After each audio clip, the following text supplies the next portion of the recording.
Assalamualaikum warahmatullahi wabarakatuh. Guys, kembali lagi bersama saya Bobby Herian. Ini saya ingin lagi bahas tentang Rohingya. Jadi ini adalah topik yang cukup menarik, yang mana inilah berhubungan dengan kemanusiaan. Ingat, kita punya Pancasila yang sila kedua berbunyi kemanusiaan yang adil dan beradab. Artinya kemanusiaan itu tidak memandang suku, ras, agama, negara atau bangsa. Yang nama kemanusiaan ya berlaku universal. Jadi kemanusiaan adil dan beradab itu adalah berlaku universal. Jadi jangan ngaku-ngaku ada Pancasila, tapi ada buktinya tidak peduli sama kemanusiaan. Ya, apapun suku agama rasnya, kalau ngomong kemanusiaan itu ada di Pancasila. Ya, maka kita tuh kalau ada ngaku orang Indonesia, ya berarti harus mengamalkan Pancasila gitu kan. Nah, jadi di sejarah itu ya, itu kita tahu bahwa kita pernah punya prestasi pada zaman pemerintahan Soeharto itu sekitar 10 tahun itu bisa ya sukses menampung 250 ribuan pengungsi dari Vietnam, Thailand, Kamboja. Yang sebagian besar itu dari Vietnam, ya di tanah Melayu, ya. Artinya kita sebagai orang Melayu, ya di tanah Melayu itu punya prestasi luar biasa dan diakui PBB dan diakui dunia bahwa kita adalah negara hebat yang pernah sukses ya menampung 250 ribu pengungsi dari korban perang gitu guys. Jadi kalau sekarang ini kita bandingkan ya, kalau 1.600 orang aja kita sudah ribut, sudah mengusir-ngusir, sudah mau main kasar, sudah main kekerasan, sudah intimidasi, kita kalah guys sama nenek moyang kita dahulu. Kita kalah sama leluhur kita. Kalah guys ya. Jadi masa kita kalah sama nenek moyang kita bangsa Melayu ya. Anda bayangkan Soeharto bersama warga Melayu itu bisa menampung 250 ribu pengungsi Vietnam, Kamboja, Thailand. Ini baru 1.600 ya kan? Apa kabar Pancasila gitu kan? Nah. Dan ingat dulu belum ada UNHCR, belum ada guys ya. Mungkin belum ada, saya nggak tahu juga ya. Jadi dulu tuh murni pemerintah dan rakyat yang betul-betul mandiri melaksanakan. Kalau sekarang udah ada yang UNHCR, enak. Makan fungsi itu makan ayam lagi kan. Nah, dulu beda guys. Makanya kita tuh kalah sama nenek moyang kita dulu kayak kan. Jadi apa ya? Kita kenapa saya heran sekarang ini kok kita tuh gak setangguh nenek moyang kita. Ada orang-orang bahkan mengaku bahwa oh, nenek moyangku pejuang, belum menjajah, ya itu nenek moyang kita. Anda gimana? Kita belum menjajah, masih begini aja kita udah ribut-ribut, udah ngeluh kita guys. Nenek moyang kita dulu, ya hebat, lawan penjajah, nampung pengungsi. Nah, bayangkan coba, betapa hebatnya nenek moyang kita. Kita jangan ngaku deh punya nenek moyang mereka, kalau kita aja tidak bisa mencontoh mereka gitu kan. Jadi kalau ada yang keluar-keluar, saya nanti akan bela negara ini. Ya pengungsiannya ada masih ribut. Masalah pengungsi yang nggak sebanyak zaman dahulu. Zaman Soeharto tuh 250 ribuan guys. Jadi apa ceritanya mental gitu kan? Apa ceritanya akhlak? Jadi kita tuh kan harus mencontoh dari founding father kita, dari leluhur kita, bahkan dari nabi kita. Bagi muslim tentu contohnya Nabi Muhammad. Jadi itu sudah saya sampaikan di video sebelumnya, bagaimana akhlak seorang nabi untuk menghadapi orang-orang yang mengungsinya dari Islam. Beliau akhlak terbagus gitu. Gak peduli untuk mau apapun itu, nabi tetap berakhlak sama mereka gitu guys. Itulah nabi yang harus kita contoh kan. Kita akan bacakan ya. Ini gunanya belajar sejarah agar kita paham. Kita tuh punya sejarah yang gemilang, sejarah yang diakui dunia. Jadi kalau kita nih jalan-jalan ke Vietnam, Kamboja, Thailand, kita bisa bangga. Kita bisa busung dada. Bro, kalian dulu tahu nggak dulu sejarah kalian? Saya tuh pernah loh, tahun berapa itu, 1800-an kalian tuh ada perang saudara di tempat kalian, lalu kalian tuh mengungsi ke tempat kami. Jangan-jangan itu adalah orang tua kamu. Jadi inisiatif jasa besar atas kalian ini. Bangga kita menceritakan itu. Jika mereka tentu respect sama kita, gitu kan? Kita dulu di Indonesia nih. Jika kita tuh bisa apa-apa minta bantu, kita akan dihargai. Itu gunanya saling membantu itu guys, ya kan? Kalau kita mampu ya kita bantu, nggak bantu ya mau bilang apa gitu kan? Nah masa kita mampu membantu 250.000, sekarang 1.600 aja nggak mampu gitu kan. Apalagi sekarang dibantu UNHCR, dulu nggak ada UNHCR gitu kan. Kita baca dulu guys ya, untuk sejarah. Ini adalah artikel yang bisa saya ambil dari Kemenq ya kan, Kementerian Keuangan, situsnya kemenq.go.id. Judulnya Jalan-Jalan ke Kampung Vietnam Pulau Galang. Ditulis oleh Junaidi Seto Saputro, hari Selasa 4 April 2023 jam 9 pagi guys ya. Kita bacakan. Bila berencana untuk berwisata ke Batam, jangan lupa sekalian mengunjungi Kampung Vietnam atau Camp Vietnam di Pulau Galang, Kota Batam, Provinsi Riau atau Kepulauan Riau. Lokasi ini pernah menjadi saksi bisu kelamnya sejarah ratusan ribu pengungsi dari Vietnam yang datang ke tempat ini. Pulau Galang pada awalnya tidak berpenghuni, sampai orang Vietnam datang mengungsi. Nah, berarti kunci sini guys, itu cari pulau yang tidak berpenghuni. Jadi pemerintah itu tinggal cari tuh, Indonesia di mana yang pulau tidak berpenghuni. Nah, buatlah seperti Kampung Galang ini kan, seperti di Pulau Galang Kampung Vietnam ini gitu kan. Pulau Galang adalah pulau bersejarah dengan pesona alam yang menakjubkan di Batam. Saat itu, pulau ini pernah dihuni pengungsi dari Vietnam. Tempat ini sangat menarik untuk dijelajahi dan diambil hikmahnya secara kemanusiaan. Pulau Galang Batam juga menjadi destinasi wisata yang menarik untuk dikunjungi. Salah satunya pulau ini yang tidak terlalu jauh dari kota Batam, dengan akomodasi yang nyaman, penginapan hotel yang terjangkau, makanan enak, transportasi udara ada, dekat kemana-mana, dan bisa sewa atau menggunakan kendaraan roda 4 atau mobil. Ini bagus loh guys untuk wisata sejarah, untuk kita tuh mengetahui kebesaran bangsa kita, bahwa kita adalah bangsa yang hebat, yang dulu kita pernah menampung 250 ribuan pengungsi dari Vietnam, Thailand, dan Kamboja. Jalan dan akses menuju ke Pulau Galang. Pulau ini berjarak sekitar 60 km dari Batam, atau menghabiskan waktu perjalanan sekitar 1,5 jam yang harus ditempuh. Tempat ini memiliki nilai sejarah yang besar. Kita akan menemukan banyak peninggalan kuno yang telah dirubah menjadi museum, seperti perahu yang digunakan oleh para pengungsi Vietnam, bangunan yang dirancang khusus untuk para pengungsi, dan tempat-tempat yang lain untuk keperluan para pengungsi.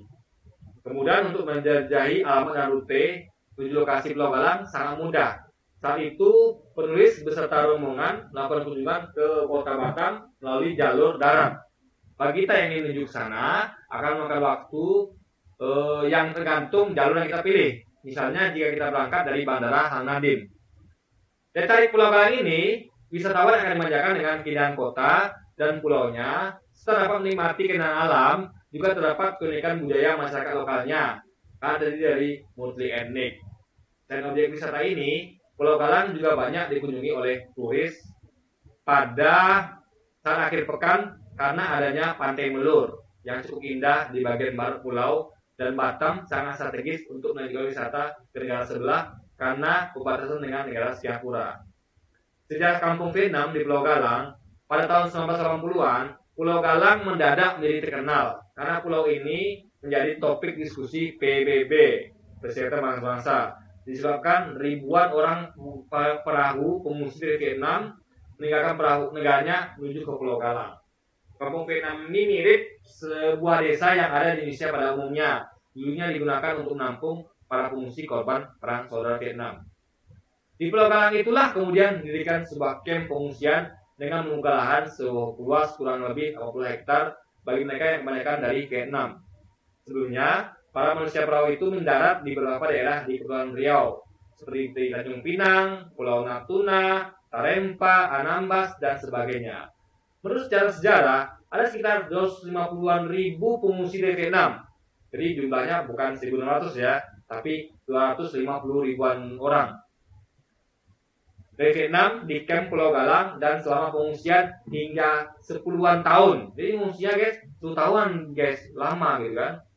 Mereka diberikan fasilitas kesehatan, sekolah, dan beberapa tempat ibadah.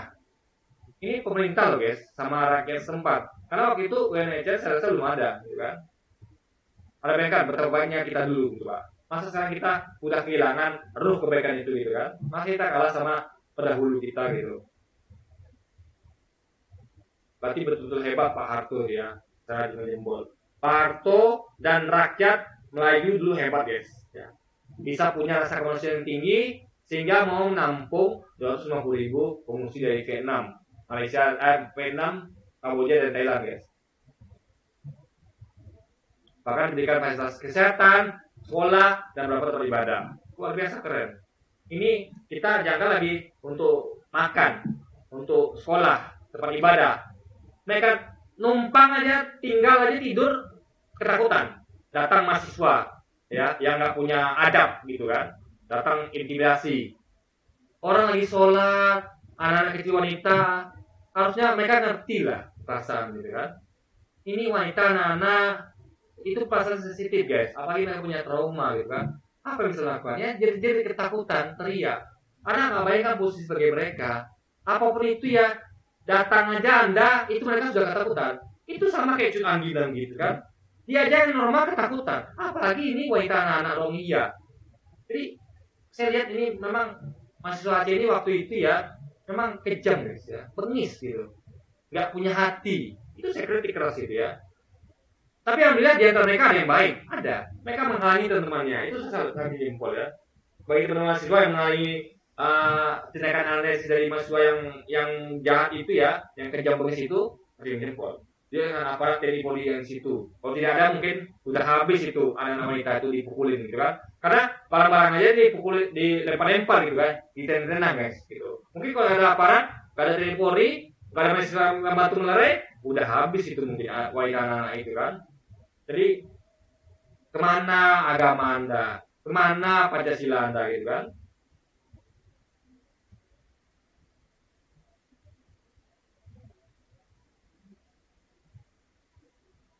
Ada juga pengungsi yang meninggal di sana yang kemudian dimakamkan di area camp. Mereka datang ke Pulau Galang dengan perahu dalam kondisi yang memprihatinkan. Mereka menumpang perahu juga besar, sekitar 40 hingga 100 pengungsi melakukan perjalanan dengan sempit ke dalam satu perahu kecil dan mengapung berbulan-bulan di Laut Cina tanpa tujuan yang jelas dikarenakan kondisi perang saudara di Vietnam. Seperti kita ketahui, kampung Vietnam merupakan tempat bekas pengungsian warga Vietnam menjadi korban perang tahun 1975 sampai 1996. Jadi perang itu langsung antara tahun 75 sampai 96, artian Lambatnya itu sekitar kurang lebih 21 tahun guys. Termakur waktu yang lama ini, banyak peninggalan yang dapat dilihat secara langsung, seperti candi, gereja, bahkan tempat tinggal mereka saat mengungsi masih utuh sampai sekarang. Ini bukan muslim loh guys, tapi bisa Soeharto dan masyarakat Melayu itu bisa melakukan hal hebat seperti itu kan, yang dipuji dunia hingga sekarang.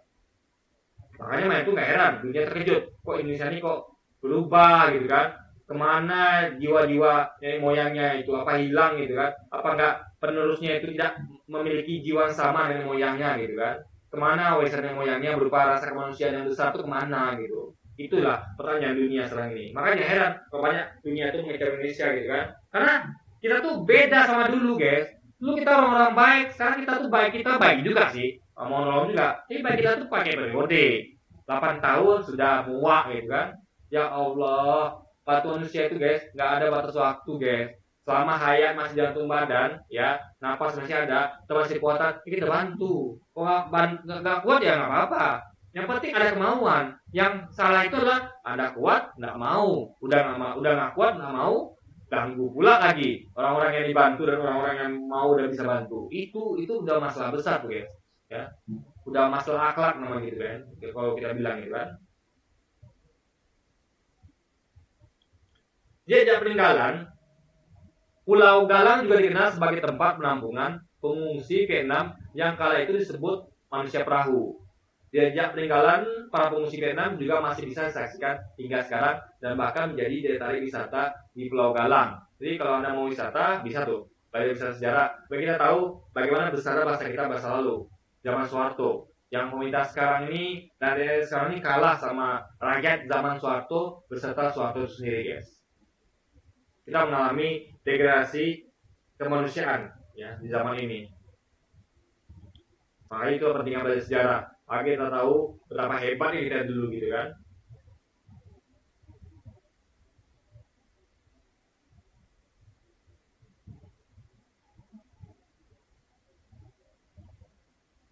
Penampungan pengungsi Vietnam, awal mula Pulau Galang di tempat pengungsian warga Vietnam adalah karena adanya pergolakan politik yang menjadi melanda Vietnam tahun 1970-an.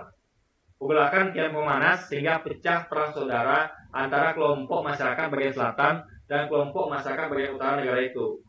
Puluhan ribu warga Vietnam kabur dari negara asalnya setelah terjadi kemenangan komunis dan peristiwa jatuhnya Saigon pada April 1975. Jadi kaburnya adalah orang-orang yang beragama, Buddha, Kristen, Islam gitu kan. Hal ini dikarenakan mereka takut jika diperlakukan buruk oleh pemain yang baru. Ya sama kayak di Myanmar juga gitu. Mereka juga ketakutan Rohingya ini gitu kan. Jadi itulah guys, namanya orang berhadapan dengan junta militer, ya takut lah gitu kan, wajar. Gak semua orang berani gitu kan.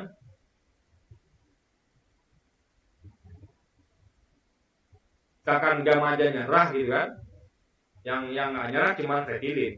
Tapi Fretilin itu kan memang dibantu dunia, makanya bisa merdeka gitu kan. Kalau tidak mereka tidak bisa juga merdeka. Timur tuh akan nyerah juga kayak Gam gitu kan. Nah sekarang tinggal OPM lagi yang Mas Gajerela guys. Ya kalau kita sih maklum sih, kita maklum kenapa ada Gam, kenapa ada Fretilin, kenapa ada OPM, saya maklum. Kita juga nggak bisa menyalahkan mereka. Karena ini masalah ketidakadilan. Dulu Timur itu merdeka karena ada ketidakadilan. Dulu ada GAM juga karena ada ketidakadilan. Nah, makanya setelah Timur merdeka, mereka merasakan keadilan. Ketika pemerintah memberikan hak istimewa kepada Aceh, mereka menerima keadilan. Tinggal Papua lagi yang merasa belum mendapatkan keadilan. Makanya kalau mau selesaikan masalah Papua, ya contohlah yang di Aceh, jangan di Timur ya, jangan. Karena Timur itu lepas dari Indonesia, tapi contohlah Aceh.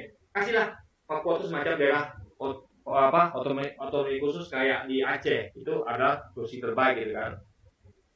Ya lebih baik ngalah dibandingkan kita konflik terus gitu kan.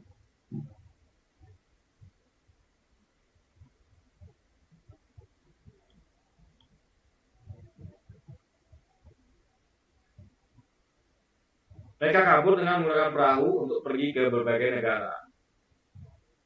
Mereka pun ditampung oleh penduduk sekitar, jadi penduduk sekitar yang menampungnya, dan beberapa bangunan yang telah disediakan, bebas tempat. Namun, jumlah pengungsi Vietnam terus meningkat secara masif sehingga diperlukan penanganan secara khusus, yaitu menempatkan mereka di sebuah pulau. Pemerintah Indonesia kemudian memilih Pulau Galang sebagai tempat untuk 10.000 pengungsi Vietnam. Baru nanti bertambah sehingga menjadi 26 ribuan guys. Asalnya karena 250 ribuan ya. Jadi yang awal-awal itu adalah sekitar 10 ribuan. Tadi total itu sekitar 250 ribuan. Alasannya adalah karena Pulau Galang dinilai relatif strategis, yakni hanya berjarak sekitar 7 km dari Pulau Batam. Penempatan para manusia perahu di Pulau Galang ini juga dimaksudkan untuk memisahkan mereka dari penduduk lokal dan meminimalisir pembaruan aktif.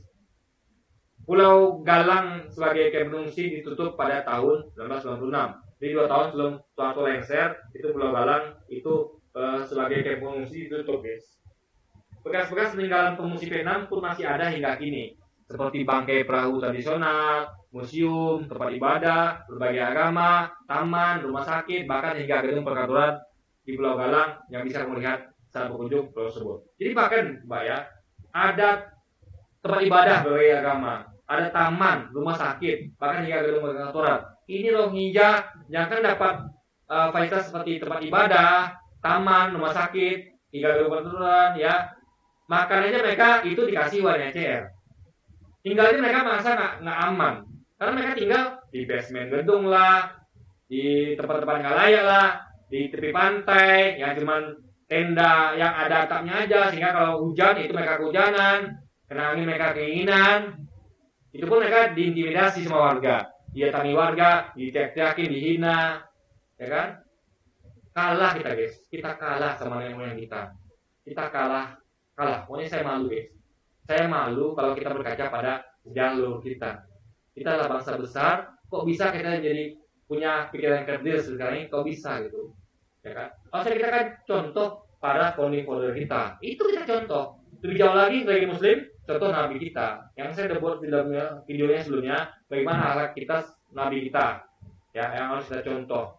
Ada yang saya nonton video saya itu, gitu kan? Juga bahkan akhlak kaum non-muslim, terutama Kristen. Yang saya juga udah buat videonya. Saya malu. Saya malu pada teman kita yang Kristen, saya malu pada leluhur kita, saya malu pada Nabi Muhammad. Kok bisa kita tuh tidak mengikuti akhlak mereka ini? Akhlak Nabi Muhammad, para founding-founder kita, teman-teman Kristiani kita, masa kita umat muslim kalah, guys? Saya malu, jujur saya malu, guys.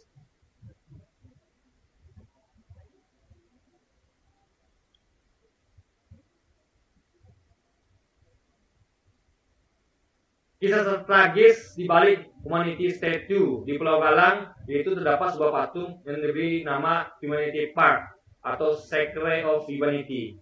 Wisatawan dapat melihat patung sederhana berwarna putih ini dibangun untuk mengenang seorang gadis pengungsi Vietnam bernama Tin Nan Loy yang memiliki kisah tragis di sini.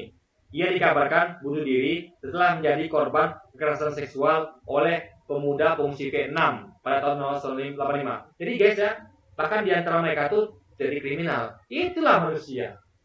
Apapun suku agamanya, ya ada manusia itu tuh ada. Kita juga begitu Indonesia. Ada yang koruptor, pembunuh, pemerkosa, ya kan banyak Indonesia gitu kan. Jadi manusia jahat tuh ada di semua suku agama. Nggak menutup agama, suku apapun, bangsa apapun. Jadi kita tuh adil, ini harus objektif. Ya, yang salah itu dihukum. Yang nggak salah ya jangan dihukum gitu. Makanya kalau ada orang-orang yang buat salah, yang buat jahat ya kita hukum. Tapi kalau yang tidak berbuat apa-apa ya jangan dilakukan tidak adil gitu kan. Terus adil guys ya. Yang bersalah dihukum, yang nggak bersalah ya jangan dihukum. Tetap dibantu gitu kan.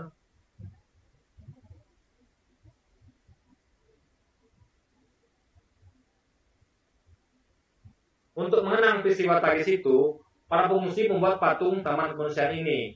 Patung ini juga dijuluki sebagai Tin Han Loy yang merupakan nama gadis tersebut.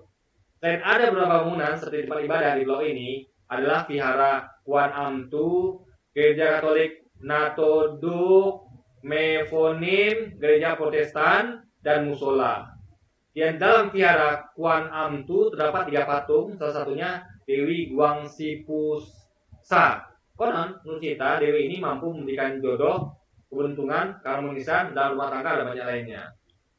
Di Pulau Galang juga dibangun pemakaman bernama Ngatrang Grave. Setidaknya 503 pengungsi Vietnam dimakamkan di tempat ini. Di pulau inilah pengungsi dari Vietnam, Kamboja, dan Thailand pernah ditampung oleh pemerintah Indonesia. Sekarang camp ini menjadi salah satu objek wisata sejarah di Batam. Program camp pengungsian Vietnam ini berakhir pada 3 September 1996, jadi 2 tahun sebelum Soeharto lengser. Di Pulau Galang dibangun rumah ibadah, sekolah untuk anak-anak mereka, dan kuburan. Dan saat ini eks-pengungsi ini menjadi tempat wisata. Kemudian pemerintah menjaga kelestarian alam dan menjadi kondisi hutan dan jaga kondisi hutan dan lingkungan ini dengan baik. Jadi kan jadi tempat wisata, sejarah, edukasi bahwa kita tunjukkan kepada dunia dengan dada membusung bahwa kita adalah bangsa besar yang terbukti punya rasa kemanusiaan tinggi yang membantu 250.000 pengungsi dari Vietnam. Yes.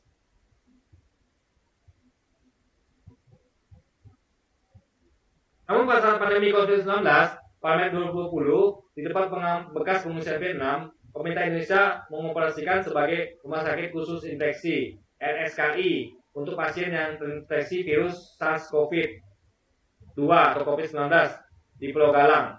Rumah sakit ini khususnya merawat pekerja migran Indonesia dari negara tetangga antara lain Singapura dan Malaysia.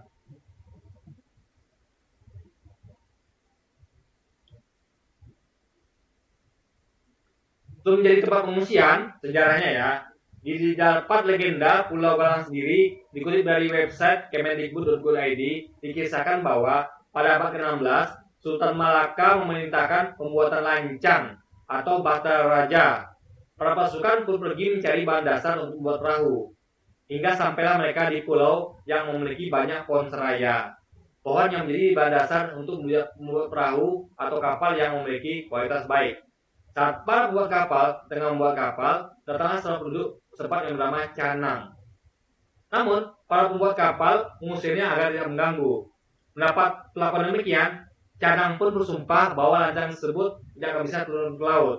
Agar bisa turun ke laut, perlu landasan 7 orang wanita yang sedang hamil dan anak pertama. 7 wanita itulah kemudian yang menjadi landasan turunnya lancang ke laut.